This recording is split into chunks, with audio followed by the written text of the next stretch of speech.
Hello, veterinary friends. Welcome to the Veterinary Life Coach Podcast. Today, I have a return guest for you, and we promised we would do this, so I'm so excited to have her back. Her name is Lauren Berlin, and Lauren is a parent success catalyst, certified coach, board certified behavior analyst, and educational psychologist with over 20 years of experience helping families thrive. Lauren is a go-to resource for parents seeking practical, science-backed strategies such as mindful parenting, effective communication, and stress management, if I can speak. And today we promised we'd come back and talk about difficult conversations and conflicts and how to handle those. And she handled them a lot in her career. So I'm super excited to have you back, Lauren. Welcome. Thank you, Julie, for having me. I'm really excited to be back again and continue the conversation. Yeah, we had so much fun the first time, so I'm excited about this. So I thought before we get into the conflict and difficult conversations, that you could just tell them a little bit about your background. I know we talked about it in the last podcast, but for people that haven't heard the last one, and I would encourage you to go back because it's good, but just give them a brief outline of your life and your situation. Sure, I'm happy to. I am an educational administrator, and across my career, I have worked as an educational and school psychologist, a board certified behavior analyst, like you shared, working in homes with families to help support their children's behavior and communication growth. I have also been a high school assistant principal and a high school principal of small and large schools in a public school setting and have become a trusted advisor to districts in which I've worked, doing conflict mediation, negotiation, and alternative dispute resolution. So when there's conflicts between parents and school staff, I'm oftentimes somebody that will get called in to help and support the conversation in a productive way and move that conversation forward. And as an executive and leadership coach, which is, my newest chapter, this is a skill that I really love to help other leaders build because it's not something any of us are just like born knowing how to do. Nobody loves conflict. And in fact, most people have a lot of strong feelings about, difficult conversations, being in conflict with others, and even giving feedback as a leader, as a manager, as a business owner. And so this is something that I, in my executive coaching practice, help other leaders with, help them navigate situations and build their skills, because both things are important. Yeah, and on our last podcast, we were kind of making a parallel between you dealing with high school parents Mhm. coming in angry about something their kid did or you did with their kid or one of the teachers did, and what we do with clients. It's very Mhm. similar, right? It is. Yeah. Yeah. Because you have right. I think we have your client in front of you. So, in my context, that was the students who came to my building every day. And for you, Right. it's your pets. Right. And then you have their owners, their parents, right? Their guardians, the people who, they are the world too. And so, yeah, I mean, I think it's a really interesting connection and parallel, because you're really you're serving multiple parties oftentimes. Yeah, for sure. So where do you want to start? Do you want to start with like basic feedback conversations or actual like this person's angry? Where do you want to start with this?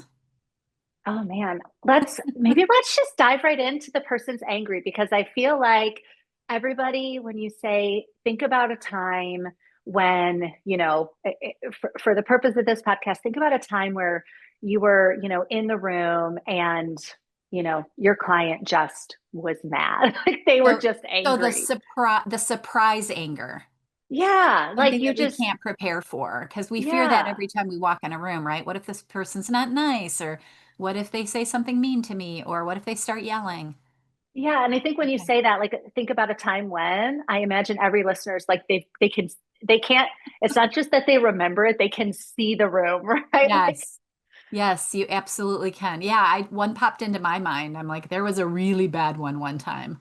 And luckily I was later in my career, so I handled it well. But if it had happened to me as a young veterinarian, I had another veterinarian that worked for me say, "I'm so glad you were here because I couldn't have handled that." yeah. And I mean, one thing I think to start the conversation, I would say is they told you that because they appreciated probably the opportunity to watch and learn. Right. But we also often undersell our own skills and abilities because had you not been there, they would have figured You out would what have to do. handled it. Yep. She absolutely could have. And that's basically what I said to her. I'm like, well, you would have handled it. Maybe not exactly the same, but you would have handled it. Yeah. And so, I mean, I think first and foremost, it feels uncomfortable and it's just important to normalize like being yelled at by someone who is upset. It doesn't feel good. Like, Right. even as somebody who has come to a place in my career where I really embrace conflict as an opportunity, it does not feel good. Like, I don't think about a challenging meeting on my schedule and think, oh, yeah, like I'm going to a conflict meeting, right? Like, Yeah. but I do get to a place where I'm like, okay, well, I'm curious and I'm thinking about, what this outcome could be. And so I think first of all, in that scenario where you're in the office and someone is really upset, um, you want to understand that they're not a regulated person right now, right? So if you've had them before, like if it's somebody who's coming back to your practice and you've met them before, you probably know what their baseline is and sort of how they would normally respond and react. And right now, that's not how they're showing up. And so, when you're dealing with someone who is really upset and really agitated, they're escalated, right? Their emotional state is escalated. Their brain, without like getting into the neuroscience of it, but like their brain is hijacked and they are not going to be able to respond in an emotional or like in a logical and factual way. Right. And so I think, when I'm in a space and I've worked with like very dysregulated children, right? And I know a lot of your Yes, you listeners are did. parents, a lot of Yeah. your listeners are parents too. When your kid is really upset, you don't give them five and six directions, right? You don't tell them, you don't deliver the lesson, right? At that time. Right. And so you meet them where they are. And I think it's the same when you have that client who, you go in and they're just, whether it's, they're just a hysterical, like crying, it like presenting really like emotionally messy, or they're Right. really angry and they're yelling and they're agitated. The best thing we can do is just show up in a really, really calm way. And so one of the strategies that I really work on is I'm really thoughtful about actually like I will slow down my rate of speech because I tend to be someone who speaks pretty quickly, and Right. rapid speech, right? Like could Yes. cause that person to also speak more rapidly. So I want to really like slow down my speech. I also, and I'm trying to do it, but not sacrifice the audio quality. I'll also lower my volume a little bit Yes. because if I have to lean in and if I'm speaking slower and a little bit calmer, our bodies do this thing. They're called mirror neurons. And so if I match high intensity with high intensity, right, I'm going to get more high intensity. And Right. if I take that high intensity and I match it with something that's a little softer, a little slower, a little calmer, and I want to be clear, I don't necessarily feel that way inside, right? Exactly. That's what I was just going to say. It doesn't feel like that on the It inside. does not feel like that on the inside, but also you can trick yourself because if you Right. slow your speech down, you soften your voice a little bit, that person maybe starts to mirror a little bit. You can start to change the dynamic of the room. And so that's something, when I'm meeting that person, when I come into the space and it's like, whoa, something has happened here, like Right. um it's not about solving that problem. It's really about sort of trying to, because you can't ever solve a problem with someone who's dysregulated. And Right. so ultimately, that's not the goal of that interaction. The goal of that interaction is to try to de-escalate a little bit. Right. Um, Right. and so, some of those strategies, just, taking it down and then saying like, and I imagine in your business, those things can happen. And maybe you can give me some examples, but like if they get bad news about their pet, Sure. they hear something they didn't expect, maybe, they can't get, like, your scheduling is difficult. I don't know. Are there other The examples that you would money, give? The it money. happens with money a lot Yeah, of that makes times. sense. I try to tell veterinarians that many of our emotional clients are emotional because they have some form of grief. They're Hmm. either grieving the loss of their money, the loss of the health of their pet, the loss of their time, because Yeah. sometimes they had to take off work to come in and they're in the back of their mind, they're like, oh, I'm losing money, so I don't want to wait. So Hmm. there's always some like other reason besides just what you're hearing Hmm. kind of underneath. And sometimes just knowing that is helpful because you can say, okay, they're not mad at me. They're Hmm. mad because of the situation that they're in. Yeah. They are in a situation that they don't feel like they have control over. Hmm. They may not exactly like what's going on or trust what's going on. And so the high emotion is coming from that feeling of confusion or fear or whatever they have, right? Hmm. Yeah, and you're right. There's always a story under the story. Mm-hmm. Um, you know, have in my head a conversation, that I had with a parent years ago who kind of came at me, was, pretty upset, pretty dysregulated, and was like, well, and there was like a finger pointing, Right, like getting closer in my physical space. right, Well, what would you do if this was your child? And tell me you wouldn't do something different. And so I think it's really important too to not take the bait. right, Because if I would have said, well, actually, I wouldn't, if this was my child,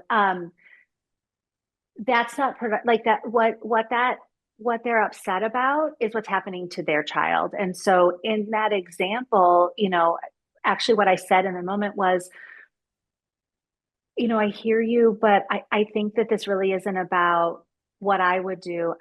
What I hear is that you're really upset about what happened. And what's also coming through, and I want to ask, it seems like you might be afraid. And are you scared? There was I just like had the intuition that something else was going on. right, So, right. and that really shifted the whole conversation. Like it was that like balloon kind of deflating moment where when I asked, like, are you afraid or is there something that you're scared about?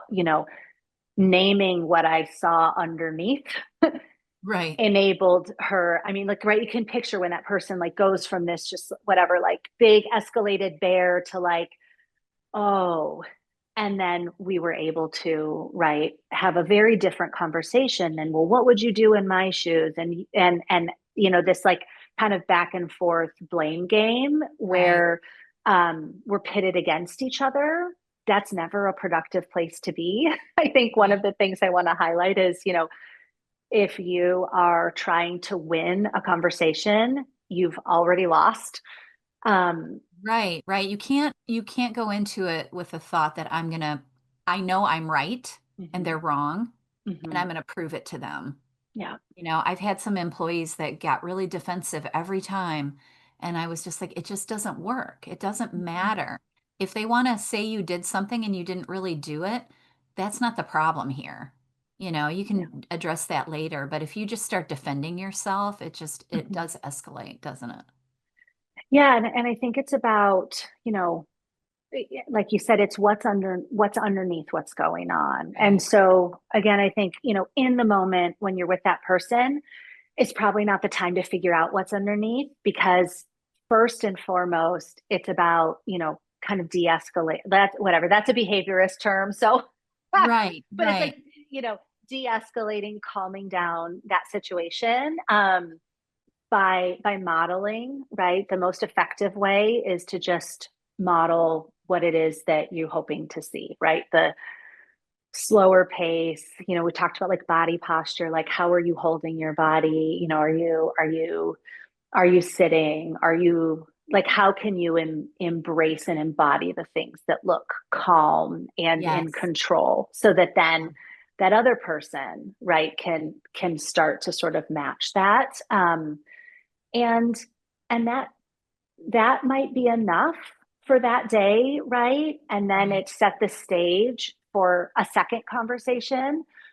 Or maybe the person, is really able to kind of come back and get grounded and engage in the conversation about what's this really about? Are you afraid? Is it the money? Like, so then you can have that conversation to work together towards whatever I use the word solution, like just generically. Right. Um, and I think it's also important to recognize that, there are, while that works, I think, the 80-20 rule applies to most things, right? Like about Right. most of the time, those things That will work and works. they'll help. There are outliers. And so understanding what is the plan for when like someone is being unsafe, right? And they just need to leave. Right. Yeah. And having that actual boundary, like one of my Mm-hmm. boundaries was if the client started swearing at me or any of Mm-hmm. my team, Mm-hmm. that was a boundary because Mm-hmm. I didn't allow my team to swear. Mm-hmm. I mean, if they accidentally said something or I accidentally said something, we would be like, oops, sorry. But that wasn't like our norm. Like we don't go Yeah. around the hospital swearing. So that was a rule for my hospital is if somebody's swearing at you either on the phone or in Mm-hmm. person, you politely ask them not to swear and say, if you continue to call me names or swear, Mm-hmm. then I'm going to have to hang up the phone and we'll have to talk another time and politely Mm-hmm. say that. And then if they continued, then it was like, okay, I'm going to have to hang up the phone. Click. Mm-hmm. Or I'm going to have to ask you to leave the hospital because I'm Mm-hmm. happy to talk to you, but I won't talk to you if you're screaming at obscenities at me, right? Mm-hmm. Like you can Mm-hmm. yell at me, but don't be calling me names and swearing, right? Or calling Right. my hospital, the rest of my team names. So that was one kind of hard and fast boundary that I Yeah. had. But I think it's important to kind of know that ahead of time Yeah. and what the plan is. The other Mm-hmm. plan is sometimes you're in an exam room with the door closed, and that's kind of a scary place to be because there's not a lot of room Mm-hmm. in there. There's a little Mm-hmm. table between you and the client, but that's about Yeah. it, right? And their dog. And so the other thing to sometimes plan ahead in your hospital is if something starts to get loud or you're worried about what's going on in an exam room, then you have permission to open the door and Mm-hmm. say, "Is there anything I can do for you, Dr. Capel?" Mm-hmm. To give me an escape route or to get for me to look at you and give you the signal like call the police or whatever. Kind of Yeah. have that conversation ahead of time. So if it is getting out of control, you know what the plan is. I think that's Mm-hmm. super helpful. Yeah. I totally agree. And, have been in a small, conference Yeah. room with There. a parent who was ready to, flip a table up. And so, I think in that moment, I knew going into that particular meeting that it was going to be a challenging conversation. My Right. staff was aware and alert to like, hey, this is going to be a tricky conversation. And so, where there are those, I think part of how we can build our confidence in handling, things that are difficult, handling conflict, a big piece of that confidence is in knowing there is a plan because while it doesn't happen often, it can happen where things go really sideways. And so, what is our knowing that we have a plan for how to handle that can help be a part of our confidence toolkit that we start to develop over time. Right. Right. And you can even have a backup person. Mm-hmm. Like I always told my manager and my doctors, it's like, look, if do you feel comfortable handling this? And if they said yes, I do, I'd say, Mm-hmm. okay, if you feel like you're losing it, if you think like it's not going well or you're getting like Mm-hmm. in the weeds, Mm-hmm. ask the client, tell the client that you'll go get me and I'll try, Mm-hmm. or have kind of a backup person Yeah. to in some instances if you have that luxury, Mm-hmm. depending on where Mm-hmm. you are, if someone Yeah. else could step in and take over. Mm-hmm. Yeah. Or, and like you said, even just, kind of that awareness, like we have an understanding that like there's a regular amount of noise we hear through a door, right? Right, exactly. And if it's not that, we are going to understand that like that's where someone's just going to poke their head in and check Right. Right, exactly. Yeah. in. And I've Hmm. even opened the door just so people could hear what was going on in there Hmm. in case it got ugly, or I could get Hmm. out fast if I needed to, Hmm. Hmm. which sounds terrible, but it does sometimes happen. in what we do. Yeah. Right? Yeah, for sure. Yeah, Yeah. most So run I really think well. again, like, yeah, building your, I mean, it's funny. We talked as a parent, right? As a working parent, we talked about kind of building your team, but it's Yes. really, also in this, like, what does that look like? And part of the confidence is in knowing that while you might be the only one in the room in that conversation, you aren't alone, right? You have Right. these structures. And if you have the kind of, work where you are more alone, really still being able to think through what is my plan for these kind of like, I think there's a balance, right? We can't plan for every single possible worst case Of scenario. course not. You have to think on your And feet, right? yes, and but like, what is my main action plan when, if this sort of things happen, what do I want to do? And sort of knowing that you have that in your back pocket can be a part of that toolkit that helps you build up your confidence. So let me ask you this from the psychologist bent, Yeah. because this is something that you know about. You talked about when you go in the room and somebody like surprises you, and we know we're going to get that adrenaline rush and that Hmm. fear, right? That fight or flight thing in our chihuahua brain's going to go off. Hmm. Hmm.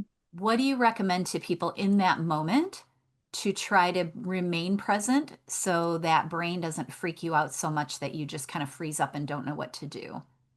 Like some Yeah, grounding, that's maybe. We talked a little bit about it before we started, but yeah. No, I think it's a great thing to focus on. And I think the first thing I want to say is you can't control that. Your brain responds that way. It's supposed to.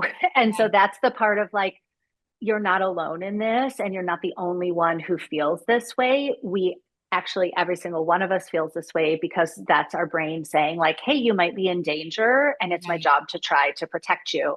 And and so I always think about it as the tiger. Like, our brain doesn't know that it's not a real tiger that's coming at us. right. And so we have to do that work. We have to tell our brains, and there's different ways we can do that. So you can, like, literally tell your brain, right? And that might be like a mantra that you have that works for you. So I think, within these strategies, we all have our own personalities about, when somebody says, be mindful or do yoga breathing, there's things that we hear and we're like, that's not for me. And then there's things where they're like, okay, I could do that. and Right, so, right.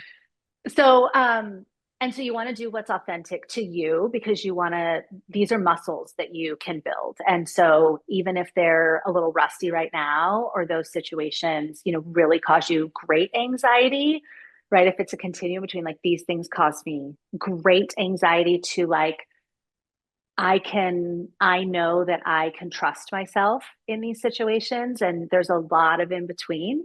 Um, the great news is that you can improve it, right? You can move along that continuum by practicing.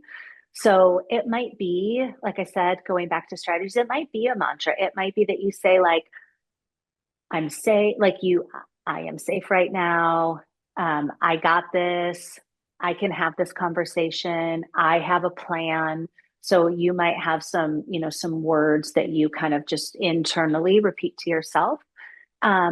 You might be somebody for whom, doing some like great yoga breathing works for. And so 4-7-8 breathing is a good example where you breathe in for 4 and you hold for 7 and then you breathe out for 8. And there's something about double the exhale being twice as long as the inhale that helps to regulate. You can breathe. You might not do this in front of someone else, but you can breathe in one nostril and you can breathe out the other nostril. And so looking into breathing techniques actually could be, if you're listening and you're like, I'm curious about that. Look it up. I'm not an expert in all of the mindful breathing techniques, but there's Right. so many. Oh, there's a Um, ton. I went yes, through a certification for compassion fatigue and we did a lot of like the vagus nerve resets. yes, And there's so many. I even made a so handout many. of them because I thought this would be really good for people that were having, that sudden anxiety that Yeah. and then you start to panic, which is what Hmm. happens sometimes when you go in a room with Yep. somebody that's angry is your Yeah. brain just panics and then you don't know what to do. So Yep. I think if you can pick a couple of those ahead of time Hmm. Whether it's one of them was like rubbing your fingers together Hmm. gently, and you can kind Yep. of do that, behind the exam table and nobody would know you were doing it. Hmm. Or, grounding yourself to the exam table or to the Hmm. table behind you or something. Hmm. Yeah, I think that's really important. And, sometimes I would say to myself when somebody was yelling at me, I'd be like, okay, it's best to be calm. It's best to stay calm. That Hmm. was like my mantra. It's best to Hmm. stay calm. Because if I could stay calm, then I wouldn't argue with them and then I wouldn't Hmm. get defensive and I'd just be like, I'd let them get it all out. I understand and listen to them, and then I could deal with whatever came. So, yeah, I love all that. I think it's really Yeah. important. And it's really what those things are doing is getting you out of your brain and back into your body. Right. And so tactile is another great one, right? And so for me, I'll sometimes like rub, I wear jeans a lot. And so I'll like just like rub my thumbs like on the denim because it has like the ridges and the Yeah, texture. so you So can that feel again, it. yeah, kind of like in the same way you can sort of like feel your fingerprints. Just put both your feet, right? Sometimes when we stand or we lean, just, getting to a position where like both your feet are really firmly on the ground and you focus on like making contact with your toes. Like we can do a lot of these things and no one would ever notice that we're doing them. Right.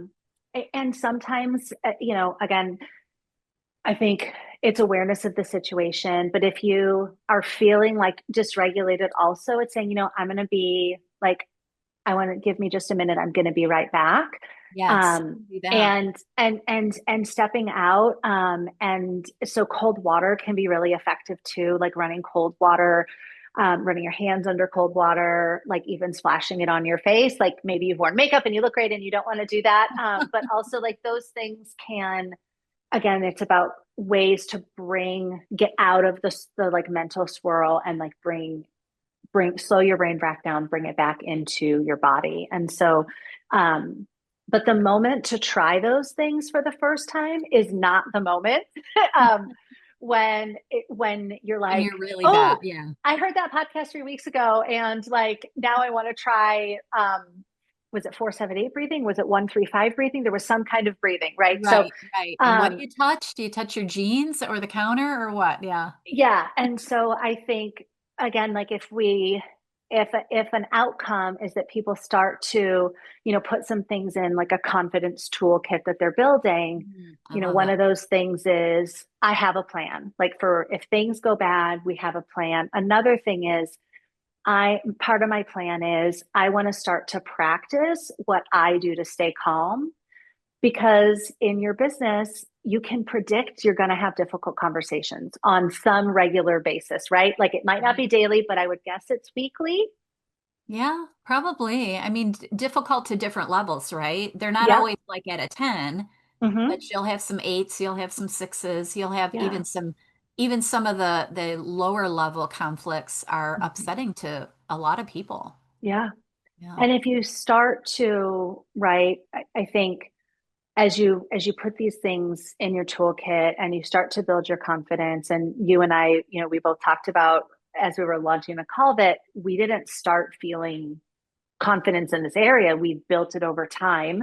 Right. And so we might, what somebody else might perceive to be a 10 because our toolboxes have gotten bigger over time, we really feel like is a 5 for us now. Sure. Yeah. Yeah. And so it does, like I said, it never, I don't know that any, maybe they're out there, maybe I haven't met them yet, but I don't know, I don't know that anyone's ever like conflict is my favorite thing. And I really love, right? I Like being with I a sometimes dysregulated person, but yeah, I sometimes say that because I do enjoy a good conflict from the standpoint of trying to resolve it. Like to me, yeah. that's a challenge and it's fun, Hmm. but it didn't start out that way. Yeah. Like somebody'd say, "Oh, Mrs. So and so's on the phone and she's really upset." I used to be like, "Oh, I don't want to talk to her." Now Yeah. I'm like, "Okay, let's see what I can do." Like it's kind of a Hmm. to me challenging. Yeah. So I do enjoy it from that standpoint. And Hmm. so I sometimes do say I love a good fight, but it's mostly because I like to fix it. I'm a fixer. So to me, it's Yeah. like if I can take this really angry person and turn them into my friend, then Hmm. I'm winning. That's kind of Hmm. how I look at it. So Hmm. Hmm. yeah, But I think what you said was really important because it's about the relationship. It's not right. about the content.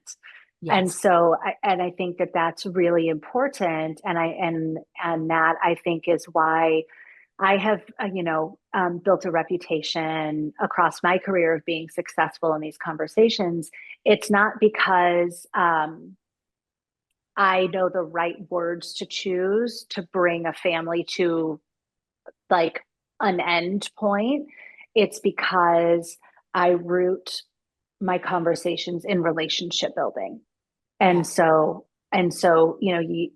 you in schools, right? We oftentimes think about like if you work in an elementary school district, you might work with a family for a decade, right? Kindergarten through Right. fifth or sixth grade. If there's a couple of siblings, these are long-term relationships, Yeah. and in your Exactly like our practice clients. too. Yeah. Yeah, they are people who you're going to have long-term relationships with, and in any long-term relationship, right? Like they have their ups and their downs, Yeah. and so you're more easily able to handle the downs in a relationship when you've got that really solid foundation of trust. And so um, that's something, that I don't, is it okay to segue to that? Yeah. Yeah. Go for it. Let's talk about Um, it. so one of my favorite books that I think about a lot it's called The Speed of Trust. Have you ever read it? It's by Stephen Covey. No, and I haven't It's read not that one. new. No. It's not new. It's Speed of pretty old. Trust. Well, most of Covey's books are old, Uh-huh. but they're good.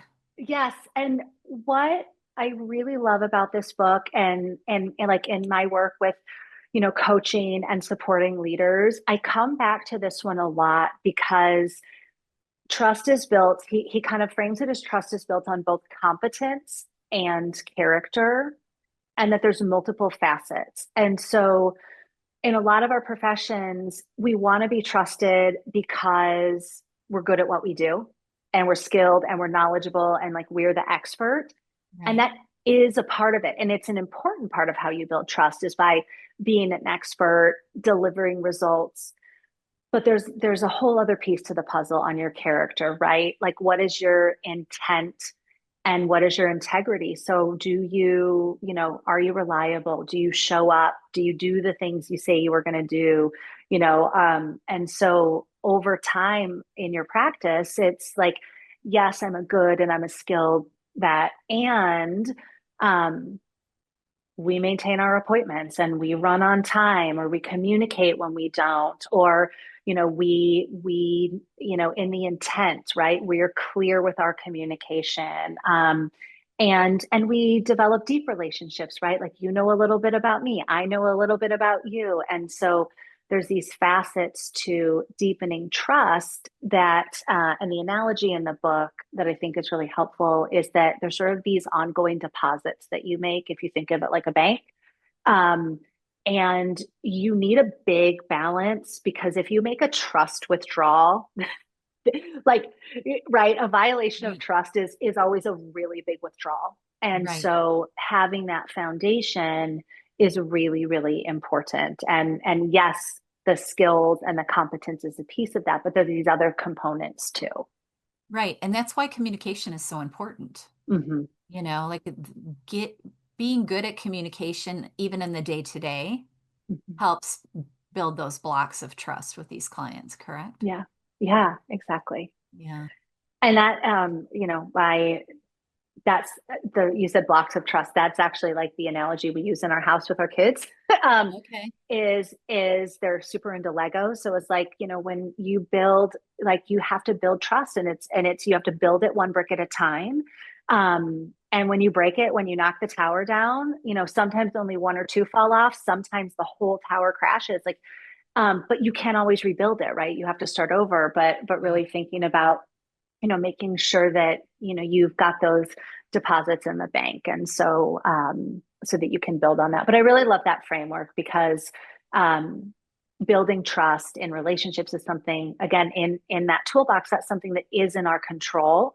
And so if we think about, how are we, what is our intake process like, and how are we with like a new client, right? Building whatever that looks like a survey questionnaire so that we're learning a little bit more about them as a pet owner or about their pet history, or adding 5 minutes on to that initial visit so that there's more time for questions and answers. Having those a part of what you do, again, they start to build. It's just another thing you can start to put in your toolbox, because in the moment when they're dysregulated, if they don't trust you, that is too late to build trust. Right, Yeah. right. Yeah. And I think that's a really big thing to think about for people that haven't been doing this long and haven't been working with a lot of clients, is that it really does take a lot of honesty.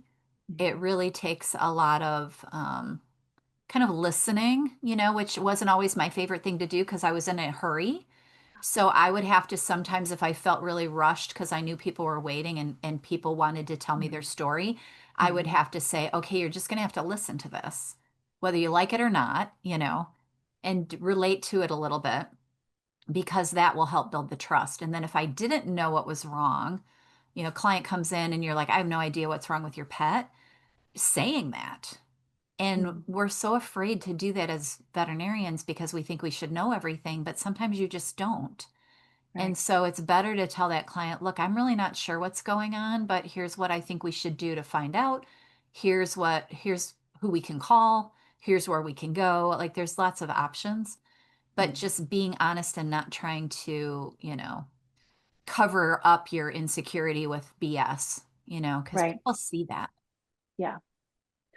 And totally. And as you were talking, the other piece that, beyond just like candor, is really important. Right, right. it's that character side. Yeah, It's also then like, how are you repairing? Because, you know, whether it's you're the practice, like you're the hospital owner and you have staff that worked for you and someone made a mistake or an appointment got double booked, like things happen. We are all humans and we're all people, right, and as a building administrator, like sometimes teachers did things that was like, what were you thinking? Whatever, right? right. And so it's about repairing to start to rebuild. And so really thinking about, um, I'm huge as a person on just owning mistakes and naming that, like, you know I made this decision with the information I had at the time, and I was missing something. And here's how I want to respond. Like, it's not like, I'm really sorry that this happened. Like, here's what I think might work. What do you think, right, might Right, work as a solution? And so obviously, in the space where you're a medical practitioner and they're not, like, right. but to what degree, can you bring that person in? Can you, begin to restore and repair? And so being in a space of defensiveness is sort of counter to building, extending and rebuilding that relationship. So again, I think those are just more sort of pieces that can go in that toolkit as we build it over time, which is, how do we things go wrong? We are all going to be imperfect. And so how do I want to who do I want to be as a business owner, as a veterinarian? How do I want to, what do I want to be true about my practice when inevitably, and I know we talked about perfectionist last time, you Right. can't you can't be a perfect practitioner. No. Um, so how do you want to show up, right, when things don't go wrong? And actually thinking about that a little bit, especially if you're newer in your career. I mean, that's something I actually wish I would have maybe thought about. It's like, when I make a mistake, how do I want to handle that? Sure. Yeah. And also, there are people out there that are more skilled and more experienced than you that you can practice some of these skills with. Mhm. If you're working for an older, or you're an associate and you have a doctor that's been doing this longer and you like the way they handle themselves and you trust them, that would be a really good person to, work with on these kind of conversations. And how do you handle this? And how would you have handled that? Because every conversation that you have isn't going to go well. And I've had Right. them where I've been like, oh, I really screwed that up. I wish I would have done that differently. Mhm. But that's how you learn. And you're like, Yeah. oh, well, that didn't work. I'm going to try something else the next time, kind of thing. Mhm. Yeah, I love that. Yeah, I love that suggestion too. I think, just to kind of continue, like if folks walk away with these or some tools I can add, I think interviewing and talking to someone is a great one. And other questions they might ask are like, what is the most difficult challenge you, like, what is the most difficult thing that's happened to you? Or what's the biggest mistake you made? And how, like, what would you do differently? What did you do well? I mean, there's such rich learning and listening to people who are more experienced than you are in their careers. So I think there's some real opportunities. Yeah, there absolutely is. So talk to us about more of the kind of conversations with like peers or employees or your team members if you have to give negative feedback or correction, or I'm sure you dealt with a lot of that with the Oh, kids, yeah. high school kids. Sure. Uh, Yeah, I mean, I love it. when you're on a big high school campus, there are hundreds of staff, right, and thousands of students. So, Yeah. um, I think when I think about getting and receiving feedback, I think it's really important to anchor yourself in like what is important to me about the way I give feedback. I think going back to that intent piece, like what do I hope that this person hears, and what do I want to be an outcome of this conversation? And so, let's say you have like a newer level, like a vet tech who's coming in and they're learning, right? And so you have like your entry level staff who is starting to learn how to do their job, and they're making, I think it's like they're making some mistakes, but you see they have potential, right? Like, so the outcome you're hoping for, maybe with this, like they're green, they're early in their career, I see their potential, they're making some mistakes. If the outcome you're hoping for is, I really want this person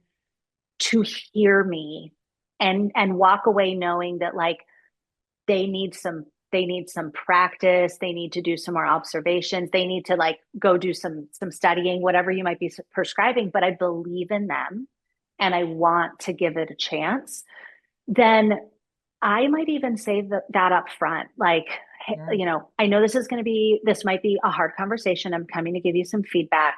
Before we even start, I want to say that I'm really pleased you're here, and I believe that you can grow into this role. And so that, is one thing I think to help somebody, right, take their defenses down. They're not sitting and waiting for the other shoe to drop to be told, like, am I going to be fired? Am I not going to be Right. fired? Yeah. Is she going to Takes like away write me some of up? their anxiety. Yeah. Yeah. Um, and equally, if it is a this isn't working kind of a conversation, I think being clear on that on the front end too. One of the pieces of advice that a mentor quite a long time ago taught me was getting, receiving a negative evaluation should never be a surprise, Right. because it should be a reflection of numerous opportunities along the way. And so that's something I think like I use as I've, been in roles where I have evaluated and trained, I don't know, hundreds for sure of employees over the years, Right. um, is they shouldn't be surprised in that conversation. And if they are surprised in getting some, tough feedback or a negative evaluation, if they're surprised in the moment, I need to turn the mirror on myself and see where I might have missed some opportunities along the way. Um, so that's something I think about is how are we progressing those conversations? And so as a person, I always start with a positive presupposition, right? We are in service industries. And Right. so I assume you're here because you want to be here, because you like this work, because it is important to you, that it matters to you. And so, sort of starting in the place with feedback from the place of like, we're all in this together. And because this work is important to us, here are the things that like, I need to see. For I think especially not all, but like especially women who are in leadership positions, we have a tendency to soften our language, and say things like, it would be really great if, or I'm hoping that you can. And I actually don't think that's helpful for people. If it's a, let's say, like an issue with an employee who's just like inconsistent about reporting on time, and then it has an impact of sort of setting your schedule behind for the day, I think it's really important to be clear in the language that you use and talk about the impact. So, the expectation is that. So instead of, it would be really great, your shift starts at 8, it'd be really great if you could be here, right around 8 to get things started. That sounds super clear. Right. It's when not what clear. you Yeah. when It's what not you mean precise. is, Right. I need you here at 8. It is essential that you're here at 8 because you're the first person our clients see when we open. I need you to get the door open on time. And when you run late, the entire schedule is backed up for the day. And so, yeah, I would offer, I think, like really being clear and saying what you mean to say is really important. That doesn't mean you have to be harsh, but you can be clear. Yeah, there's a difference, right, between Mm-hmm. harshness. And I think sometimes the fear that we feel in those conversations makes us back down. Mm-hmm. Like, I really want to tell you that if you're late one more day, I'm going to fire you. Mm-hmm. But then when you're there with that person and they start crying or they look sad, you feel, you get that empathy going, and then you've kind of back off of what you really wanted to say. Mm-hmm. That's not always helpful. Mm-hmm. It's kind of a trust thing, don't you think? I do, and I Hear think what you mean? there's some self trust too. Like, Mm. because what I hear you describing is like, I thought this was important because we had a conversation about it, but now I'm second guessing. Is it a priority if they're on time? I'd said that she would, she would be fired if they weren't Right. here, but now is that important? I'm starting to second guess myself. I mean, for the most difficult conversations that I've had with employees, I always sit down and prepare for them because I really want to think about, what is it essential that I say? What are the expectations? Where's the disconnect? Like, what's the problem we've had? And then what's the impact that has had on students, on the practice, on your patients? And so, um, what you know, while they're hard conversations, when it's ultimately about ensuring that your practice, your hospital, your patients are receiving the kind of care and customer service that is aligned with you as the business owner, and as the doctor, it's a reflection of you. And so if it like, yes, those conversations don't always feel good, but they're important because they're having this impact that isn't consistent with the service and the quality you want to deliver. Right. And sometimes if you're not really clear in the first conversation, you're just setting yourself up for more of these conversations. So if you don't like Right. conflict, Yeah. get it over with the first time, right? Yeah. Be And very I think it is clear, like, and it then is being clear, yeah. and look, I mean, a thing I always say is like, I take the work seriously, but I never take myself too seriously. So in an early conversation, I may say something like, hey, a thing to know about me is like, I am really a stickler about timeliness. It's just a non-starter for me. Like, I have high expectations for myself around being on time, and I have high expectations for everybody else about being on time. Um, that may not be the case other places you've worked, but it is the case here. And that is just a thing to know about me. Like, this is something that is high priority to me. And Yeah. so just, that's about you. Like, that's not Right. about them. You're Right. being clear, like, timeliness is essential and important to me, Right. to play out that example. And then you also, I mean, I think as a leader, you have to be consistent. If you say my expectation is timeliness, et cetera, you have to model that. Like we're all late like I'm not talking about a one-off, but like Sure. you Yeah. model that and you hold every employee accountable in the same way. And so, none of us conflict deepens when there's a perception of unfairness or unjustness, or, well, it's different for that person than it is for me, or they were late and I didn't, you didn't say anything. If we create opportunities for stories to get told, we Yes. start to sink our own ships. And that's absolutely true. Yeah. So what did we miss? Did we miss anything before we wrap up? One thing you said to me earlier that I don't think you touched on yet is when you go into a conversation, the most you can know is 50%. Yeah. Did you talk about that already? I don't think I I did. think we talked about that before we started. So can We you touch on did. that a little bit? Because I thought that was a good line. Yeah. So I mean, and if you take this example, even in giving feedback to an employee, right? Somebody who's green and still, building their skills, or somebody who's having some trouble with being on time. I enter all conversations knowing that the most I know about what's about to happen is 50%.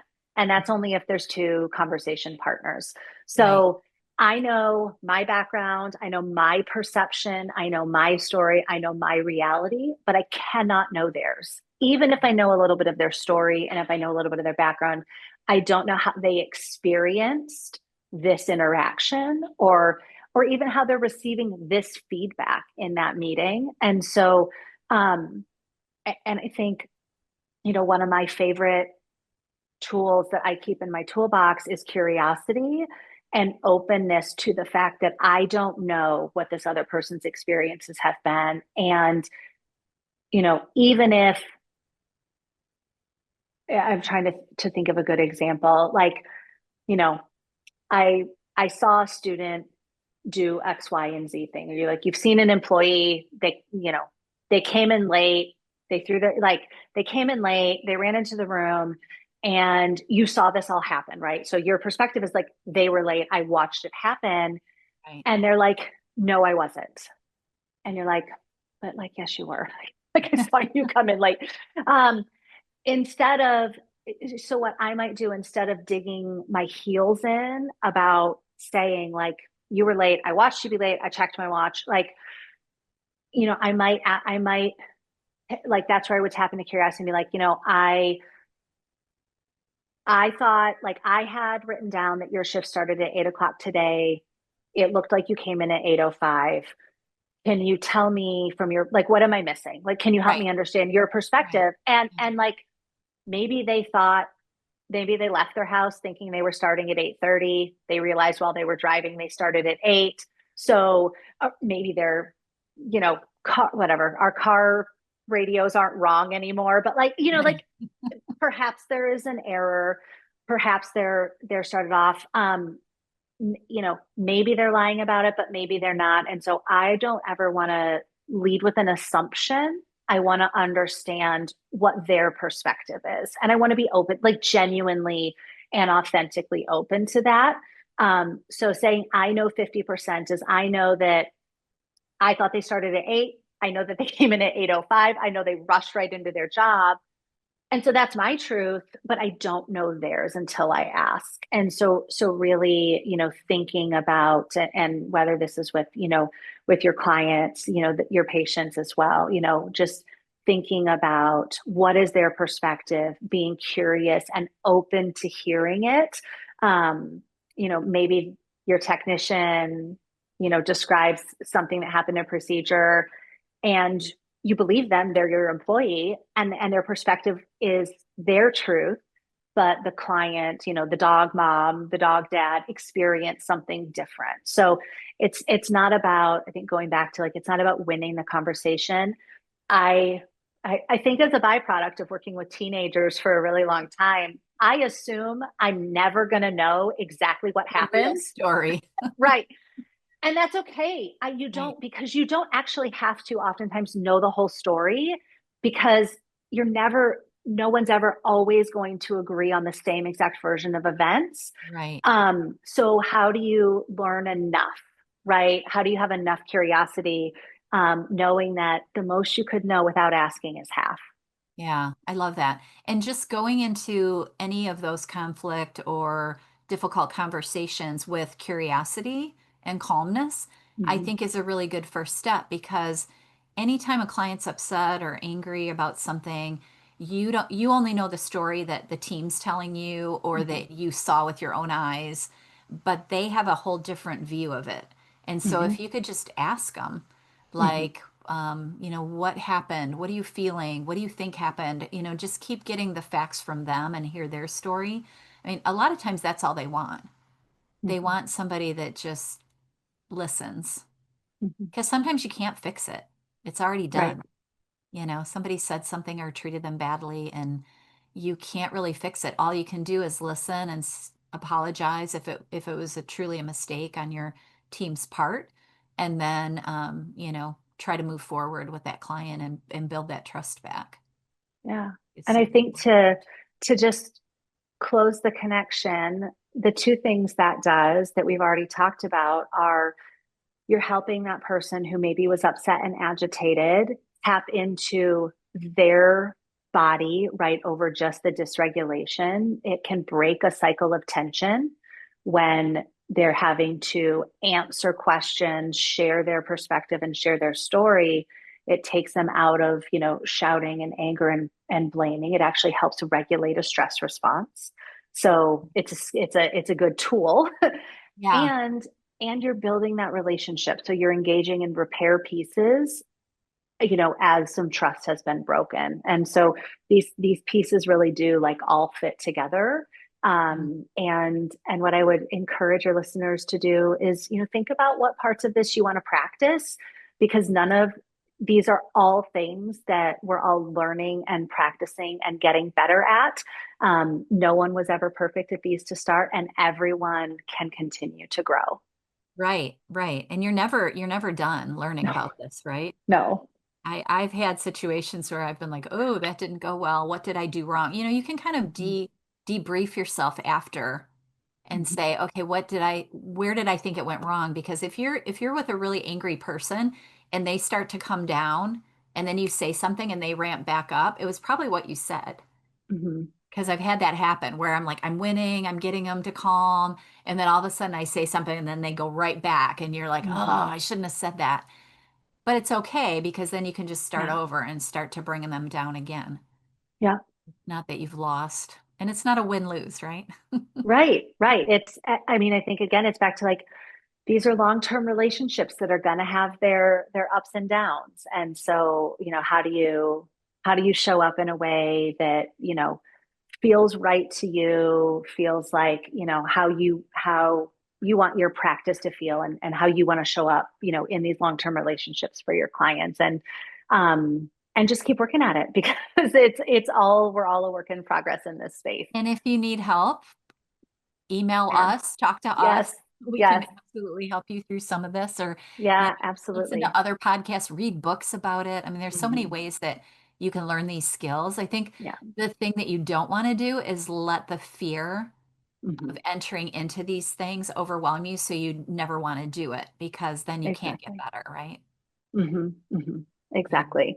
So yeah, and I have, tons of resources and tools and books. And so if there's people listening, I know you do too, who are like, I actually could use a little bit more like in the weeds with, curiosity, or really like building my like kind of emergency plan. Talk to us. We would love Yeah. to support We'll you. tell them where to find you so they can Yeah. find you.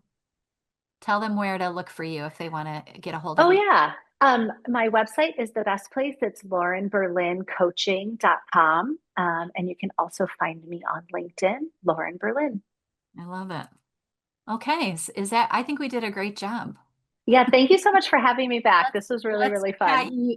you on the back because I Oh, I just listened along, but I enjoy this subject a lot. So I'm really thrilled that you came back to talk about it, and I'm sure my listeners will be excited to hear because it's definitely something that we deal with a lot. So, and it can yeah. be you can get good at it, right? You You're can. And it looking. also can feel really, really hard and overwhelming. And so, that is also a truth. And I just want people to hopefully, be leaving this conversation thinking like, okay, this feels hard for me right now. And I have a few ideas about how I can start to practice and make this feel less overwhelming. So that's Perfect. what I hope. All right, I love it. Well, I'm sure it'll happen. So if it's happening for anyone, send us an email or comment below the podcast or something. Let us know what's happening. And if you have any, questions or scenarios that you want, I'm sure I could get Lauren to come back and we could talk about this again. Well, thank you again. All This was right, have really a beautiful fun. week, everyone. Bye, you Thanks for too. listening. Bye. Bye, Lauren.